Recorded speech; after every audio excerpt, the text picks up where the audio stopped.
¿no? Vamos a hacer una oración para empezar. Te damos muchas gracias, Dios, por esta tarde que nos das. Gracias porque podemos regresar a la clase que hemos dejado pendiente y te suplicamos que sigas instruyéndonos a través de tu palabra, pero sobre todo, Señor, dirigiéndonos hacia aquellas cosas que son importantes para ti, porque lo que es importante para ti debe ser importante para nosotros. Ayúdanos a moldear nuestra vida cristiana, nuestro carácter cristiano y acercarnos más, cada vez más, a los cristianos que tú quieres que seamos. Así, Señor, entonces suplicamos que nos ayudes a romper paradigmas, a cambiar nuestro pensamiento y centrarnos en lo que tú tienes para nosotros en esta lección. En el nombre de Jesús pedimos esto. Amén.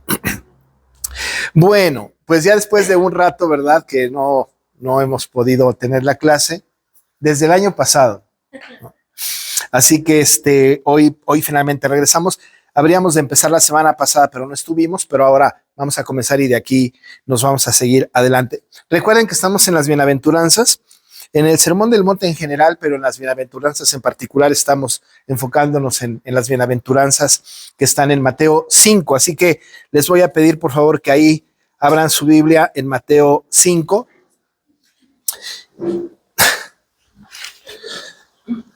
Y vamos a leer hasta el versículo 12, ¿no? Lo vamos a estar leyendo constantemente. Yo no sé si ustedes puedan apreciar el valor que tiene la memorización, pero en esta clase hemos memorizado varias cosas. El credo, el Padre Nuestro, los 10 mandamientos, y no está mal que nos memoricemos las bienaventuranzas. Así que, aunque no es así como que tiene que ser, es una buena disciplina memorizar la palabra, ¿no? Pues vamos a leerlo juntos, ¿no? Desde el versículo 1 hasta el 12, que dice: viendo la multitud, subió al monte y sentándose vinieron a él sus discípulos y abriendo su boca les enseñaba diciendo: bienaventurados los pobres en espíritu, porque de ellos es el reino de los cielos. Bienaventurados los que lloran, porque ellos recibirán consolación. Bienaventurados los mansos, porque ellos recibirán la tierra por heredad. Bienaventurados los que tienen hambre y sed de justicia, porque ellos serán saciados. Bienaventurados los misericordiosos, porque ellos alcanzarán misericordia. Bienaventurados los de limpio corazón, porque ellos verán a Dios. Bienaventurados los pacificadores, porque ellos serán llamados hijos de Dios. Bienaventurados los que padecen persecución por causa de la justicia, porque de ellos es el reino de los cielos. Bienaventurados sois cuando por mi causa os vituperen y os persigan y digan toda clase de mal contra vosotros mintiendo. Gozaos y alegraos, porque vuestro galardón es grande en los cielos, porque así persiguieron a los profetas que fueron antes de vosotros. Amén.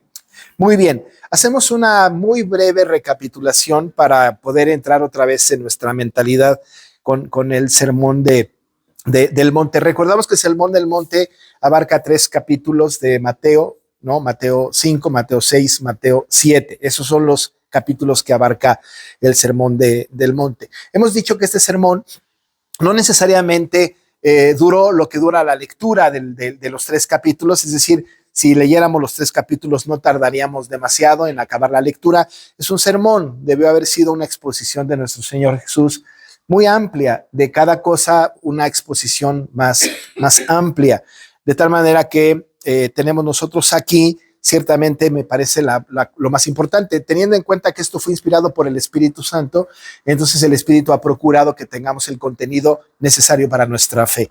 Así que este es un contenido resumido, digamos, pero suficiente para nosotros. No necesitamos como más que esto.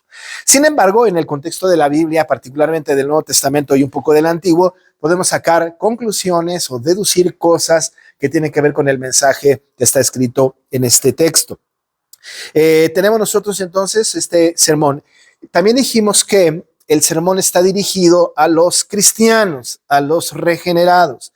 Una persona no creyente simplemente no encaja este sermón en una persona no creyente. John Stott, del libro que tienen ustedes que compramos, él habla de que este es un sermón contra cultura, no anticultura, pero contra cultura, mientras que nuestra cultura dice una cosa, este maravilloso sermón dice otra cosa, que va en contra de la cultura, porque hoy día, ¿verdad? Si alguien me pega en una mejilla, lo vuelvo yo y lo golpeo a él.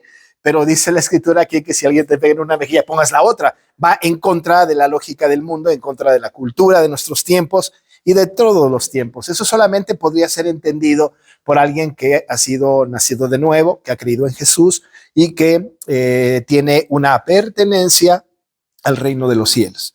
Y ese es el tema. Ustedes también deben de recordar que hemos comentado que el evangelista Mateo es el evangelista del reino. Cada uno de los evangelios tiene énfasis especiales y el énfasis de Mateo, siendo parte de los evangelios sinópticos, está centrado en las parábolas del reino, de los mensajes del reino. Por eso es tan repetitivo. Así que cuando empezamos con las bienaventuranzas, por ejemplo, empezamos con esa bienaventuranza de bienaventurados los pobres en espíritu, porque de ellos es el reino de los cielos. Así que estamos hablando de personas que ya pertenecen al reino, no las que van a pertenecer al reino, sino las que ya somos parte del reino. Estamos diciendo desde la vez pasada que este reino al cual nos estamos refiriendo es un reino que fue inaugurado por el Señor Jesucristo y que fue añadida toda la comunidad de creyentes que creen evidentemente en él. Somos parte de este reino. No está ubicado en un lugar geográfico, no tenemos nosotros una distinción humana acerca del reino, pero lo que sí sabemos en los términos generales es que el reino siempre tiene un rey y súbditos, y nosotros sabemos que el rey es él, que es Dios, y nosotros sus súbditos, y vivimos en función de este reino. En la escuela, en el trabajo, en la iglesia, en todos lados estamos en función del reino. No nos podemos salir de esto, es decir, somos ciudadanos del reino. Ciertamente somos mexicanos, ¿no?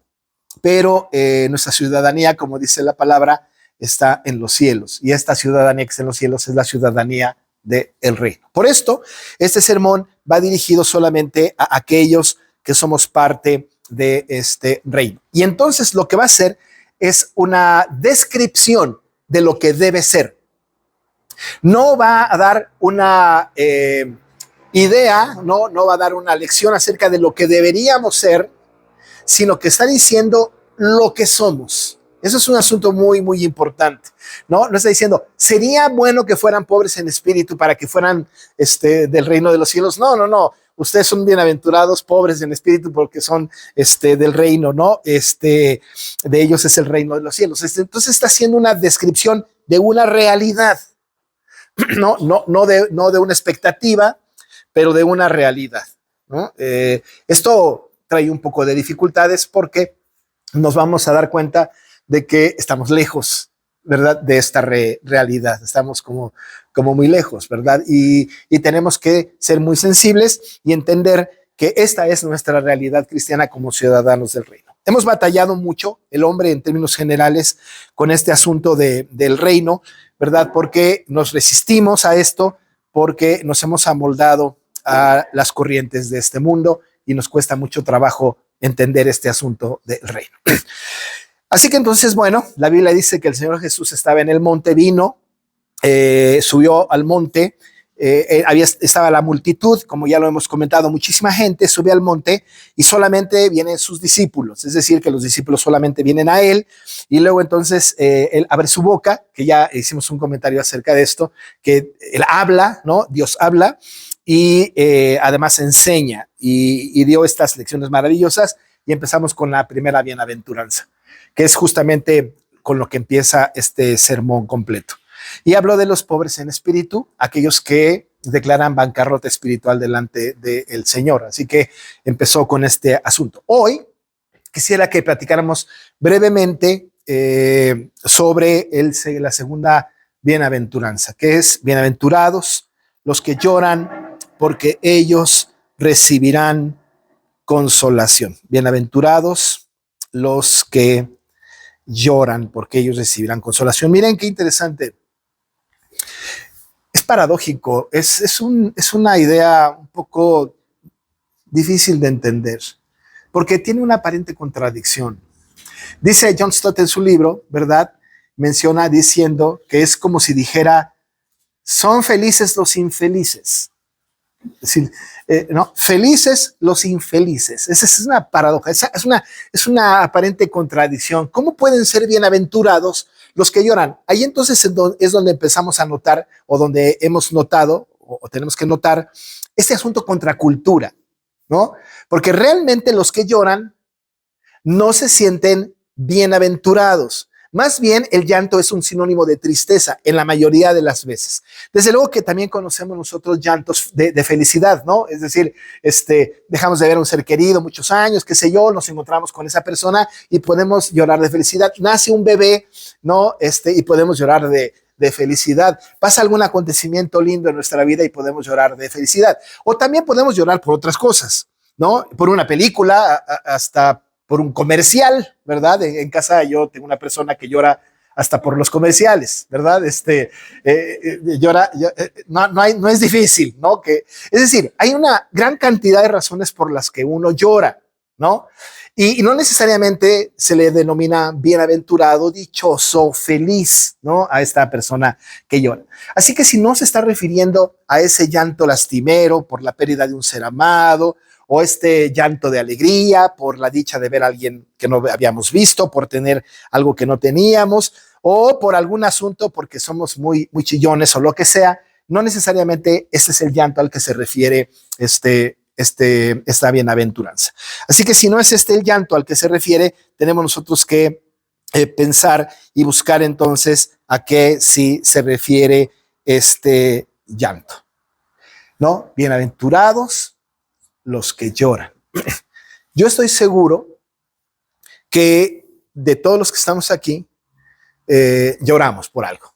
Yo tengo que confesar que a mí me cuesta mucho trabajo llorar, ¿no? Yo no lloro con facilidad, ¿no? No significa que no tengo sentimientos, simplemente me cuesta trabajo llorar. Pero hay muchos que no. Entonces estoy seguro que todos los que estamos aquí hemos experimentado el llanto. La Biblia tiene una gran cantidad de ejemplos de personas que lloran, ¿no es cierto? Tenemos nosotros, por ejemplo, a David y Jonatán que lloraban, ¿no? Uno por el otro. Era un asunto muy lindo, ¿verdad? Pero ahí había un amor fraternal, ahí había una amistad muy linda y tanto la separación como los encuentros generaban llanto en esto. Nosotros tenemos también el ejemplo de Jesús que lloró, ¿no es cierto? De hecho, decimos nosotros y hemos leído en la Biblia que Jesús lloró. Tenemos también el entristecimiento de Jesús cuando vio, ¿verdad?, en el templo, en el atrio del templo, todos aquellos cambistas y todas aquellas vendimias que había y que volcó las mesas. Estaba el Señor Jesús con un corazón verdaderamente entristecido. Así que nosotros tenemos un gran ejemplo de llantos en la Biblia y tenemos nosotros en nuestra propia vida muchas historias en donde hemos podido llorar. Pero tenemos que centrarnos como ciudadanos del reino y romper los paradigmas del llanto común y centrarnos en el llanto al que se refiere como ciudadanos del reino. Existen dos posibilidades. Las dos posibilidades que existen, o los dos llantos que aquí se hace referencia, no es, primero, por el pecado personal. Por el pecado personal. ¿Qué significa esto? Saben ustedes que lo dijimos la vez pasada, que los pobres en espíritu son los que declaran su bancarrota espiritual. Aquellos pobres en espíritu son todas aquellas personas que nos hemos dado cuenta de nuestra incapacidad, ¿verdad?, como para vivir una vida de santidad. El pobre en espíritu es el que reconoce esa incapacidad.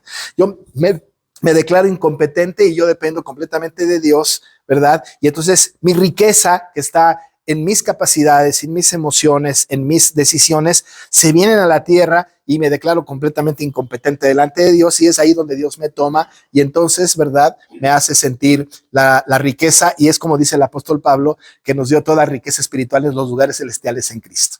Entonces soy inmensamente rico siendo un quebrantado de corazón, un pobre de espíritu, y entonces dice la Biblia, de ellos es el reino de los cielos. No son presuntuosos, no presumen su estancia o su pertenencia al reino, no le presumen al mundo cuán cristianos son, sino todo lo contrario, se muestran con una bancarrota espiritual, como le decíamos la vez pasada. Este tipo de personas, ¿verdad?, son las que caracterizan al reino. Pero este tipo de personas son entonces a las que está dirigido esta bienaventuranza. Bienaventurados estos pobres de espíritu que lloran, ¿verdad? Ahora, ¿qué característica hay en esto? Dijimos que entonces está el pecado personal. Una cosa que es importante es que esta bienaventuranza o este llanto no está centrado en el hombre mismo, sino en Dios. Ahora, ¿a qué me refiero con esto?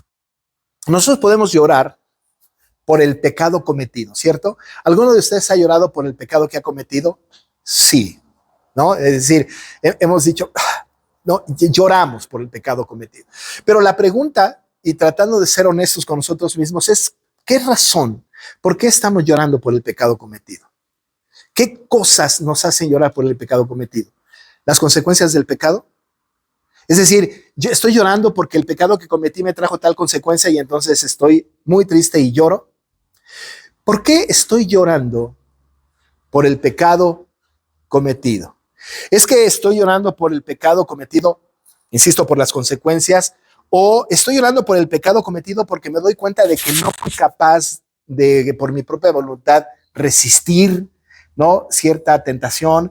O no me di cuenta de que pude haber evitado cierta tragedia, ¿no? O cierto pecado cometido, ¿no? Pude haberme detenido, pude no haberlo hecho. ¿Cómo soy débil y lloro por eso, ¿no? O por las consecuencias. En realidad, en términos generales, muchas veces las personas lloran por el pecado, pero de una manera equivocada. Lloran por su pecado o por las consecuencias o por su incapacidad de haber frenado aquel pecado. Y sucede constantemente. Sucede constantemente. Pero este llanto no tiene que ver con este llanto que tiene que ver con el pecado personal, no tiene que ver ni con consecuencias ni con la incapacidad de haber resistido el pecado. No. Una cosa es cierta. El llanto es porque yo pequé y en ese pecado ofendí a Dios.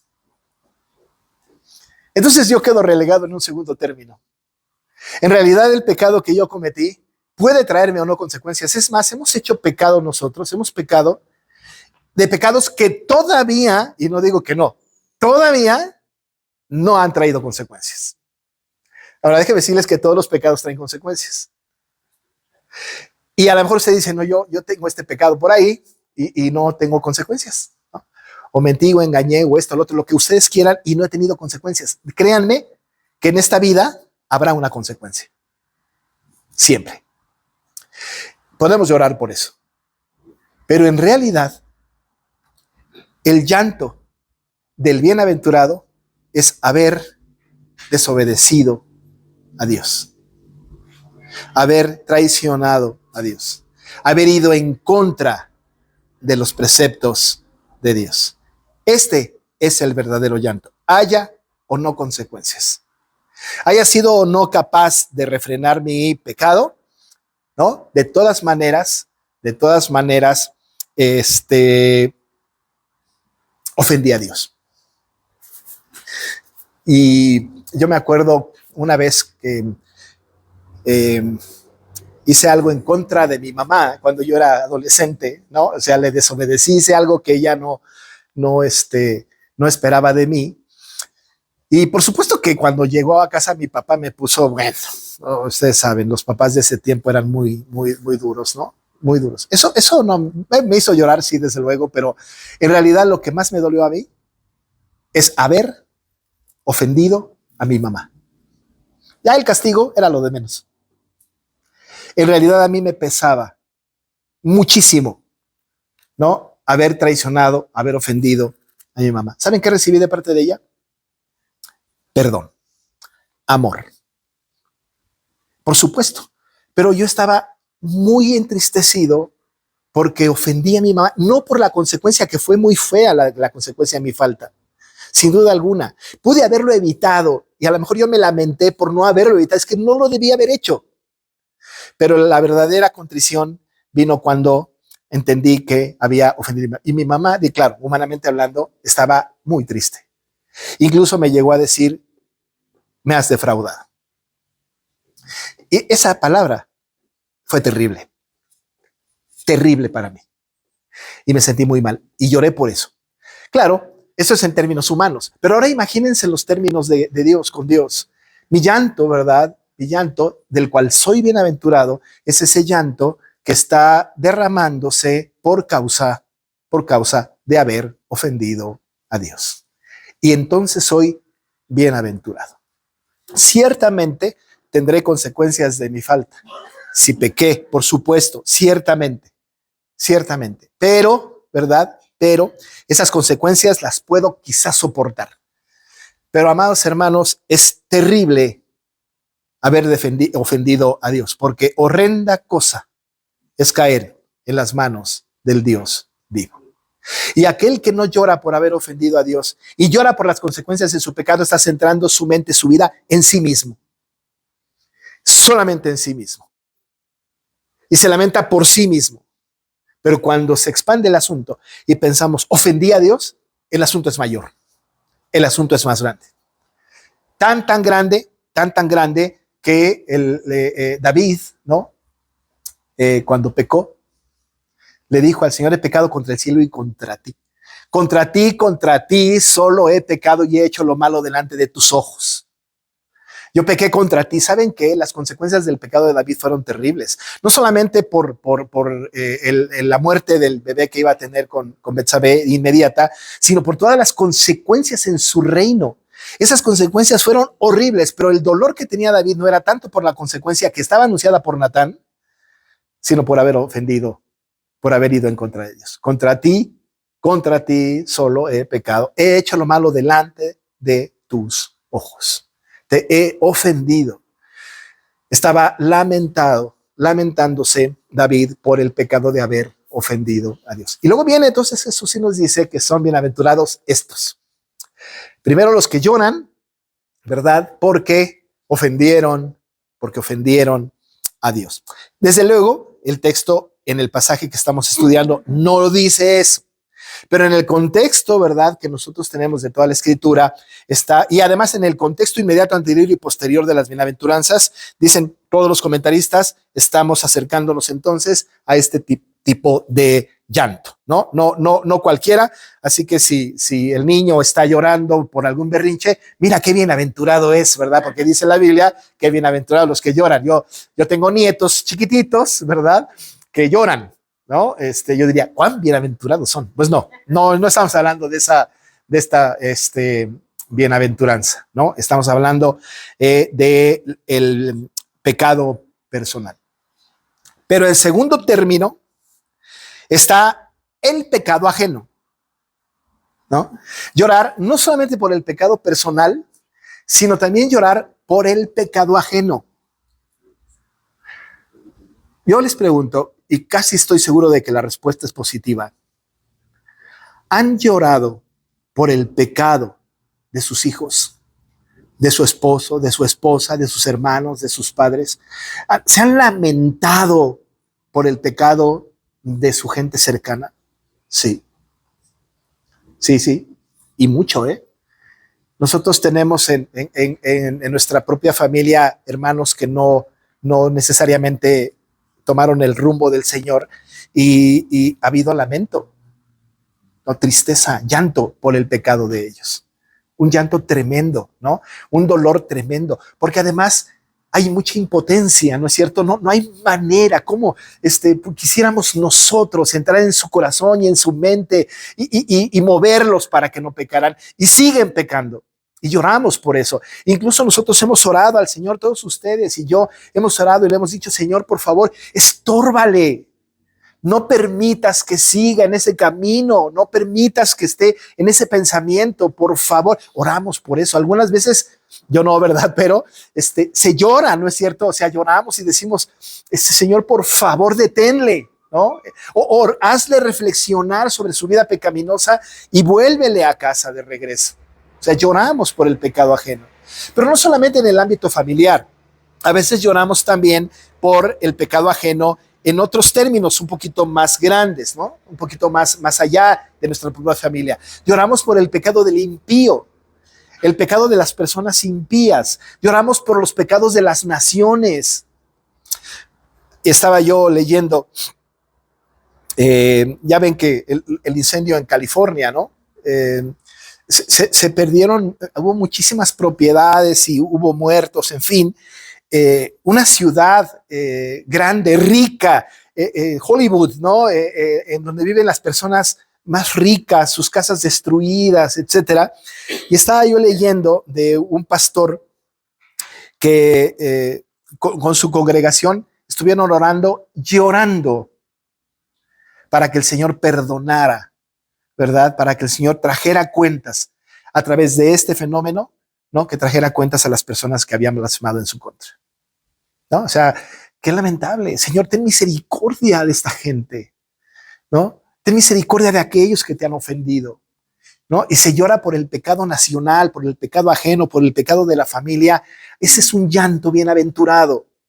Pero otra vez, no por las consecuencias que pueda traer, sino porque aquel está ofendiendo a Dios. Porque cuando nosotros lloramos por nuestros hijos que no están en el Señor, o nuestra esposa, esposo, hermanos, hermanas, qué sé yo, lo que sea, ¿no? Porque están pecando, no debemos llorar por ellos, o el bienaventurado no llora por ellos por las consecuencias. Es que si sigues en ese camino te vas a morir. Es que si sigues así te vas a enfermar, o lo que sea. Lloramos porque lo que están haciendo es ofendiendo a Dios, no por las consecuencias.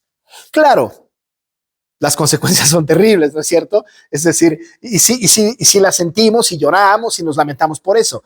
Pero en realidad el bienaventurado que está hablando aquí la Escritura no es el que llora por las consecuencias del pecado ajeno, sino que llora por la desobediencia a Dios de aquel que está pecando contra él. Y lloramos por eso, ¿no? Por iglesias que están alejadas del camino, por el pecado de un grupo, de una comunidad, por el pecado de nuestro vecino, ¿no?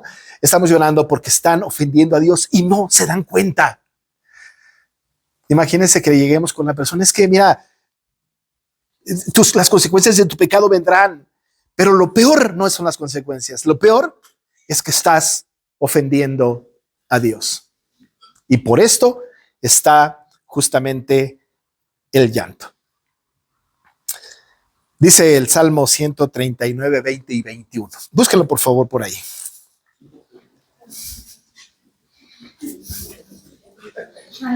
Salmo 139.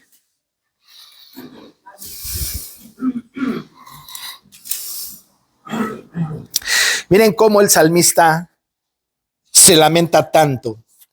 Alguien que me haga el favor de leerlo en la versión Reina Valera 60, si es posible. El Salmo 139, 20 y 21. Porque blasfemias dicen ellos contra ti, tus enemigos toman en vano tu nombre. No odio, oh Jehová, a los que te aborrecen, y me enardezco contra tus enemigos. La historia de este salmo maravilloso de 139 tiene que ver con esto. Había gente que estaba blasfemando contra Dios, ¿no? Que estaban tomando su nombre en vano, estaban pecando contra Dios. Y dice el salmista, odio a los que te aborrecen, me enardezco. La otra versión dice, rompo en llanto contra tus enemigos, ¿no? Estoy entristecido por eso, entristecido realmente por eso. Dice el Salmo 119, 136. A ver, léanlo por favor para que yo no lo lea. 119, 136. Ríos de agua descendieron de mis ojos porque no guardaban tu ley. Ríos de agua descendieron de mis ojos porque no guardaban tu ley. Estaban ofendiendo a Dios, no estaban acatando y guardando la ley del Señor. Y aquel salmista, ríos de agua descendieron de mis ojos.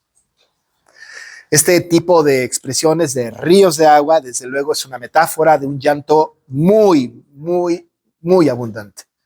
Muy, muy abundante. No nos queremos imaginar a los personajes de la Biblia llorando, porque tenemos un falso concepto de esto, porque tenemos nosotros una referencia de el llanto es igual a debilidad. Yo recuerdo, ¿verdad?, que tenía yo un pariente que cuando se murió su esposa y sus hijas lloraban, él les decía, no lloren, porque para él era un símbolo de debilidad. No llores. ¿Por qué no? Claro, vamos a llorar porque el llorar no es un símbolo de debilidad, no necesariamente, sino tenemos la libertad de hacerlo, pero más cuando vemos al ajeno no guardar la ley del Señor. Estamos cayendo, descendiendo agua de mis ojos, ríos de un llanto abundante. Y David, que es probable que haya sido el escritor del Salmo 119, bueno, él era un ejemplo de llanto increíblemente notorio, ¿no? Es decir, David era un hombre que lloraba abundantemente, ¿no? Si nosotros encontramos a alguien en la Biblia que lloraba, David, quizá después vemos al Señor Jesús, pero David era un hombre que lloraba mucho. Dice el apóstol Pablo también en Filipenses 3:18, y alguien que por favor lo lea.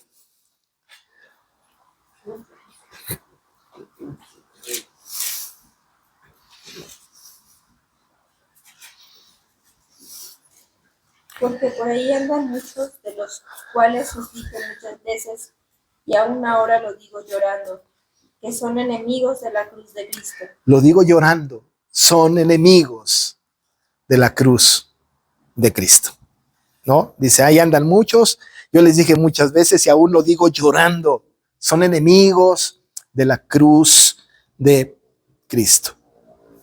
En nuestra cultura, en nuestro tiempo, lejos de llorar por el pecado ajeno, nos hemos sumado al pecado ajeno. Hemos sido parte del pecado ajeno. ¿Se imaginan ustedes que en la escuela, en el trabajo, en la colonia o en algún ambiente donde se desenvuelven ustedes y escuchan a una persona ofendiendo a Dios? ¿Se imaginan cuál sería la reacción si dijeran, sabes qué, estoy bien entristecido porque ofendiste a Dios? Ciertamente es contracultura esto. Lejos de encontrar ay, cuánto lo lamento, se van a burlar de nosotros. Son los que están sentados en la silla de los escarnecedores. Sí, desde luego. Qué difícil es esto. Pero lo más triste del asunto es que entre los propios cristianos hay este tipo de conductas. Porque si entre nosotros nos decimos, ¿sabes qué? Estás pecando. Y estoy muy entristecido por eso. Puede ser que no tengamos una reflexión profunda al respecto, sino incluso, ¿no? Burla, desprecio, ¿no? Antagonismo, porque no estamos acostumbrados a eso. No estamos acostumbrados a eso, ¿no? A veces utilizamos términos muy humanos, ¿no? Como échale ganas, no sé cuánto, pero la verdad de las cosas es que lo que necesitamos nosotros es a Cristo. Necesitamos nosotros entender que si hemos nacido de nuevo somos ciudadanos de un reino en donde se nos pide que nuestro llanto sea por el pecado propio, porque ofendimos a Dios, y por el pecado de otros que también ofenden a Dios, ¿no? Porque los demás ofenden a Dios y nosotros también ofendemos a Dios. Estos que lloran por estas causas son bienaventurados, son felices. Qué contrasentido, ¿no? Porque o eres feliz o estás entristecido por el pecado personal o ajeno.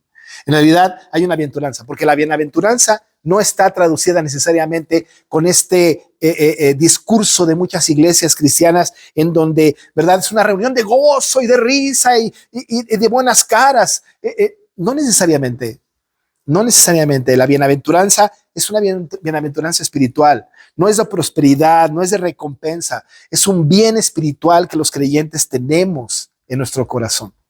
Porque lloramos, ¿verdad? Por el pecado propio, porque hemos ofendido a Dios, o por el pecado ajeno que está ofendiendo a Dios. Eso parece ser algo muy radical. Pero fíjense que en este tiempo hay un grupo de cristianos muy celosos de su fe. Y este es un ejemplo muy interesante. El día del Señor, por ejemplo, han determinado no trabajar, pero han determinado tampoco hacer que los demás trabajen. Y entonces los que respetan el día del Señor van a la iglesia y no van a comer a un restaurante ni a comprar en una tienda, con el único propósito de no provocar el trabajo de los demás y violentar el cuarto mandamiento.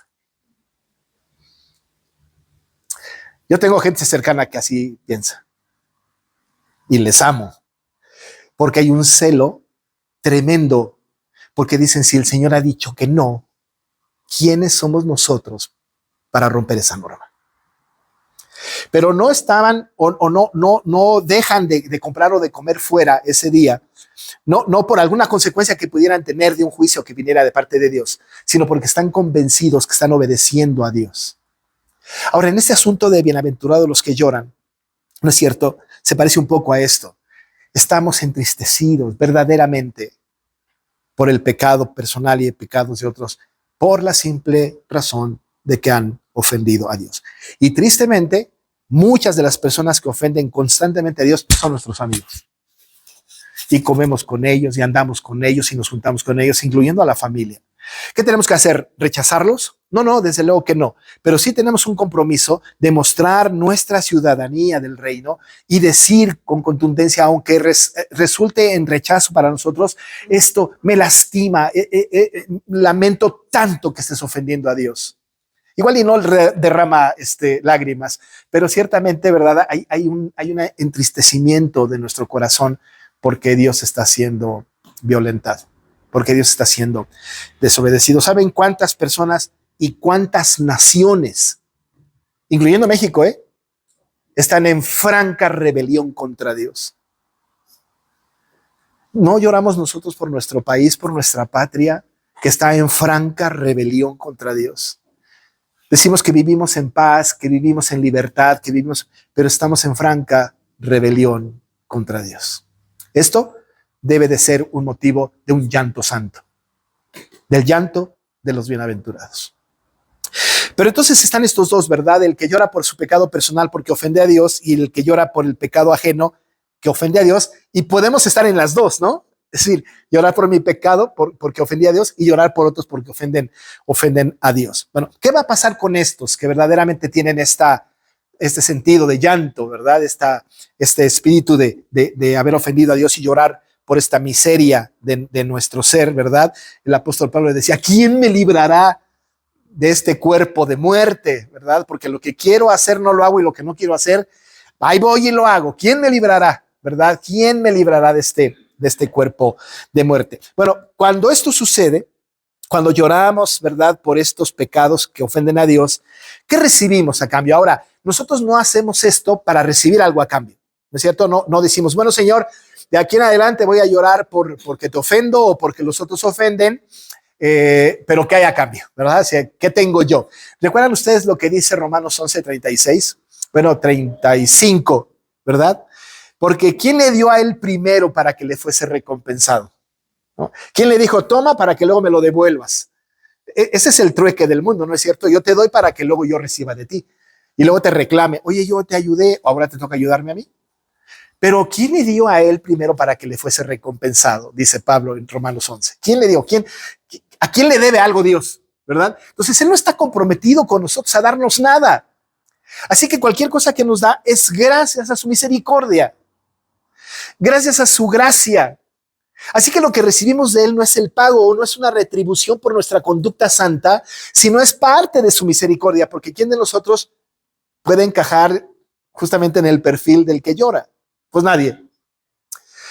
Nadie. Entonces lo que nosotros recibimos de Dios no es la recompensa por la obediencia, sino lo que recibimos de Dios es por su misericordia. Solo por su gracia. Porque aquí no existe la meritocracia.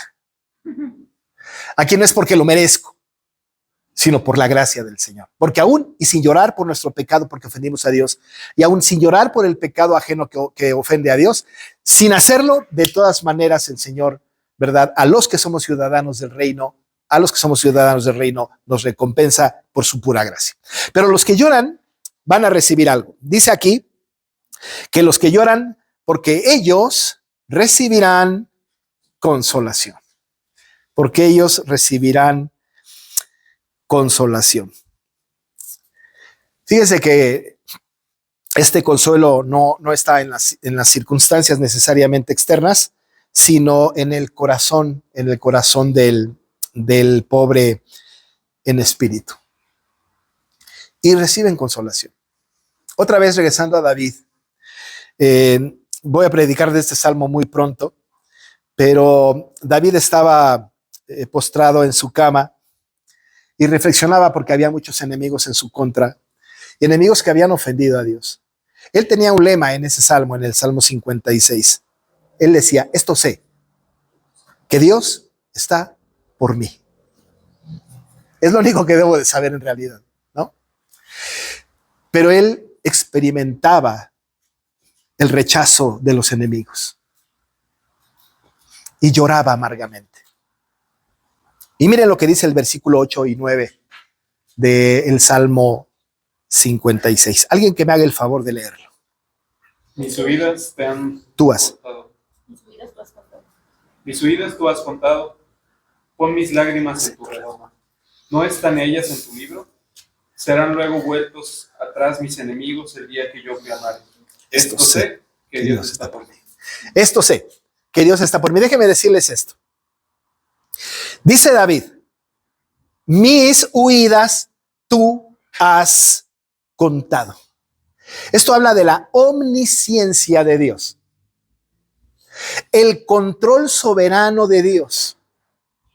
Mis huidas tú has contado. Él sabía todas las veces que David estaba luchando contra algún enemigo, incluso contra él mismo. Él sabía por todas las circunstancias por las que David estaba pasando y había pasado y iba a pasar. Él sabía, ¿verdad? Dios sabía perfectamente bien todos los momentos en que David lloraba, o en público o en privado. Y cuando yo alguna vez prediqué este salmo maravilloso, le decía yo a la iglesia en aquel tiempo que los que estamos, los creyentes, como ustedes y como yo, y yo lo sé por testimonio de mi esposa, de mi mamá, de mi suegra, de qué sé yo, de mucha gente, especialmente de algunas mujeres, más primordialmente, que han llorado en lo secreto, en silencio, en su cama, que se han encerrado en el baño, ¿verdad? Y han derramado sus lágrimas, que se meten a una habitación y están llorando por algo, por alguna causa. A lo mejor justa, a lo mejor por el pecado de sus hijos, el pecado de su esposo, o el esposo llorando por el pecado de su esposa, qué sé yo, lloran. ¿Y cuántos de nosotros no hemos llorado en privado, en silencio? ¿Cuántos de nosotros no nos hemos ido a un lugar solo para poder llorar tranquilamente? Y luego viene, ¿verdad, David? Y nos dice del Señor, tus lágrimas has contado, mis huidas tú has contado, dice David. Sabes cada circunstancia de mi llanto. Pon mis lágrimas en tu redoma. Dice, pon mis lágrimas en tu redoma. ¿No están ellas en tu libro? ¿No el Señor tiene control de la última gota de lágrimas que hemos derramado por alguna circunstancia? ¿No el Señor sabe exactamente por qué causa cada lágrima derramada está siendo derramada por la causa del Señor? ¿No creen ustedes que cuando ustedes han orado por el que ha sido el Señor ofendido en el pecado de sus seres queridos, el Señor sabe sus huidas, Él ha contado, y sus lágrimas están puestas en la redoma? La redoma era un frasco en donde se ponían los perfumes caros, pero era un frasco donde entonces aquí metafóricamente las lágrimas estaban guardadas. Y además dice el salmista, ¿no están todas ellas en tu libro? Todas están escritas en el libro.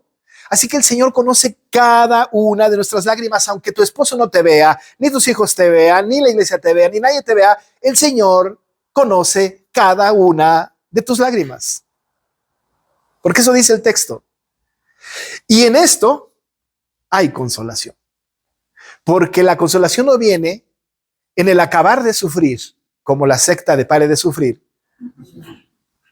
sino que entonces la consolación viene solo por el hecho de saber que Dios está en control, aunque la circunstancia siga tal y como está, aunque las cosas no hayan cambiado, aunque la circunstancia siga igual, aunque mi hijo siga igual, aunque mi esposo, mi hermano, mis parientes, mis vecinos sigan igual. De todas maneras, el saber que el Señor conoce mis lágrimas y mis huidas, como dice David, ¿no? Solo esto debe traer consolación. Y nosotros somos embajadores de la consolación, porque tenemos nosotros que consolar a otros como hemos sido consolados por Cristo.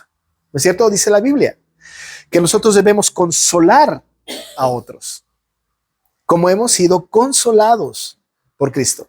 El consuelo entonces no es quitar nuestros problemas de enfrente. El consuelo no tiene que ver entonces con que ya las circunstancias ya cambiaron. Pueden incluso recrudecerse las circunstancias. Pero el consuelo verdadero, el que recibe consolación porque llora, ese es el consuelo espiritual. Es el consuelo de saber que Dios está bajo control. Por eso David termina diciendo en esta serie de ideas, esto sé, que Dios está por mí. Y eso me da consuelo. Es suficiente, no necesito más. Oye, pero tu situación no ha cambiado, sigues estando igual de miserable que siempre. Y tus hijos, y tu esposo, y tu esposa, y tu familia, y tus parientes, y tus vecinos, y el país siguen igual. Es más, peor. Peor. Sí, pero esto sé, que Dios está por mí, y Él ha contado cada una de mis huidas, y mis lágrimas están en su redoma. Dice la Biblia que empapaba David su almohada de su llanto.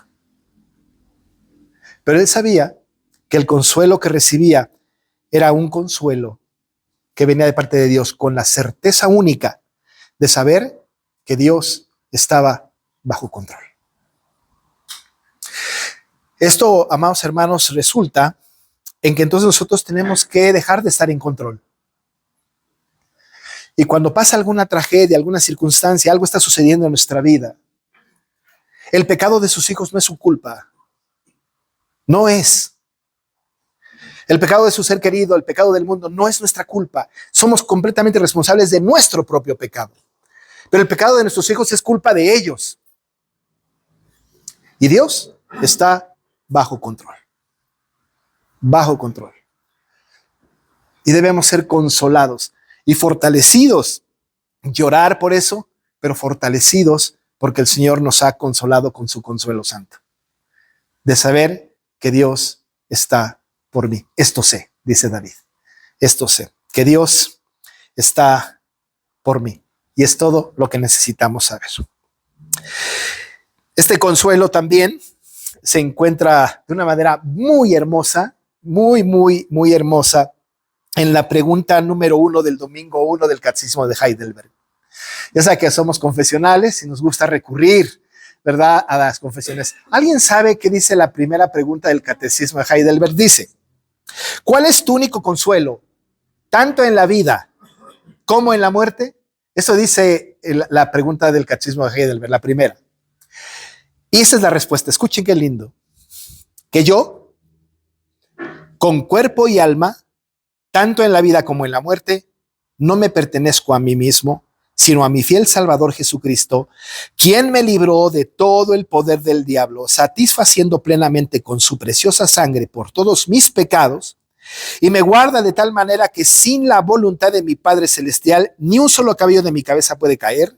Antes es necesario que todas las cosas sirvan para mi salvación. Por eso, también me asegura, por su Espíritu Santo, la vida eterna, y me hace pronto y aparejado para vivir en adelante según su santa voluntad. El consuelo en la vida y en la muerte. No estamos bajo control nosotros. Tenemos que hacer lo que debemos hacer, sin duda alguna. Sin duda alguna. Pero Dios está por mí. Y el llanto al que se refiere la Escritura, así que es un llanto por la ofensa al Dios Santo. Él se encargará. Él hará lo que tenga que hacer. Nosotros seguimos orando por aquellos seres queridos que están pecando, como por nuestros propios pecados, ¿no? Sigamos haciéndolo. ¿Quiere llorar por eso? Lloren, porque cada lágrima derramada está en la redoma de Dios. Cada lágrima. Lloren, háganlo, sin problema. Pero sepan que no está bajo el control de ustedes, sino bajo el control de Dios. Esto sé, que Dios está por mí. Cuando David escribió esto, ¿saben qué pasó? No se acabaron sus problemas, se recrudecieron sus problemas. O sea, vinieron más problemas todavía. Y él seguía sosteniendo, diciendo, esto sé, que Dios está por mí. Así que a chillar, porque Dios está por mí. ¿Qué cosas puede tener una bienaventuranza, no? Hermoso mensaje, pero solamente lo podemos entender los ciudadanos del reino. No otros. Los que mora en nosotros el Espíritu Santo de Dios puede ser una realidad en nuestra vida. Insisto, no es requisito para ser ciudadano del reino, sino es una descripción del ciudadano del reino. Y estos somos todos nosotros. Muy bien, pues vamos a dejarlo aquí. Miren, acabé rápido antes. Faltan 9 minutos. Pero algún comentario o pregunta que tengan. Sí, Yuali. O sea, es que dice que la consolación viene por las lágrimas que se derraman por el pecado cuando tú estás consciente con tu tristeza, Señor. Sí. Pero desde que tienes otra tristeza en la vida, o sea, para esas tristezas no hay consolación. También. La consolación viene por cualquier tristeza que sea. ¿Saben que, por ejemplo, Pablo a los tesalonicenses les dijo, pero no quiero, hermanos, que os entristezcáis como los que no tienen esperanza, ¿no? ¿Se acuerdan de esto? Hay una versión que dice, no quiero que lloren como los que no tienen esperanza. Entonces, ¿qué? ¿Sí podemos llorar o no? Cuando hay un muerto. Claro que podemos llorar, pero como los que tenemos esperanza. Miren, cuando muere una persona, ¿no? El llanto del creyente es ¿por qué lloramos? Por la separación, porque lo vamos a extrañar, ¿no es cierto? Lloramos por esto. El apóstol, ¿por qué, perdón? Por la necesidad, claro, ¿no? Un montón de cosas. Pero ¿qué dice el apóstol Pablo? No os entristezcáis, no lloren como los que no tienen esperanza. Lloren por esto, la pérdida del ser amado, pero lloren como los que sí tienen esperanza de saber que ese ser amado un día resucitará juntamente con Cristo. Entonces sí hay consolación en cualquier llanto, sin duda alguna. No solamente por la ofensa a Dios, pero sí hay consuelo. Porque Dios está en control siempre. Siempre, en cualquier circunstancia. Siempre. Incluso vas a presentar un examen en la escuela, lo repruebas y lloras, ¿no? El Señor consuela. Ahora, si no estudiaste y fuiste negligente, pues llorarás y el Señor consuela. Porque otra vez insisto, el consuelo es resultado de su gracia, no del merecimiento. ¿Sí me explico? Es resultado de su gracia, de su misericordia. Perdón, Giancarlo, hermano, ibas a añadir algo. Bueno, lo que pasa es que a mí me llamó la atención. Estaba viendo las palabras en griego de llorar, y particularmente la que aparece ahí, que no sé cómo se pronuncia de segura, pero tal cual dice simplemente lamentación. Y hay solamente dos pasajes que hablan de eso, ¿no? Bienaventurados los que lloran porque Dios recibirán consolación. Y la otra tiene que ver con lo segundo que había mencionado, ¿no? Que es según los 12:21, que dice que cuando vuelva me humille Dios entre vosotros y quizá tenga que llorar por muchos de los que antes han pecado. Claro, no se han arrepentido de la claro, porque se han pecado. Y particularmente son los 200 pasajes en donde aparece esa expresión. Sí. Acuérdense ustedes que en el griego koiné, que es el griego con el que se escribió el Nuevo Testamento, ¿no? Tiene muchas palabras para una sola nuestra, ¿no? Por ejemplo, nosotros tenemos mundo y ya, pero en griego es cosmos, ¿no? Y ya no me acuerdo otra palabra, ahorita me acuerdo. El tiempo, por ejemplo, nosotros tenemos tiempo y ya, pero hay kairos y cronos. Nosotros tenemos una palabra para amor, pero en griego es ágape, storge, fileos y eros. Es decir, hay un montón de palabras en griego para una sola nuestra, ¿no?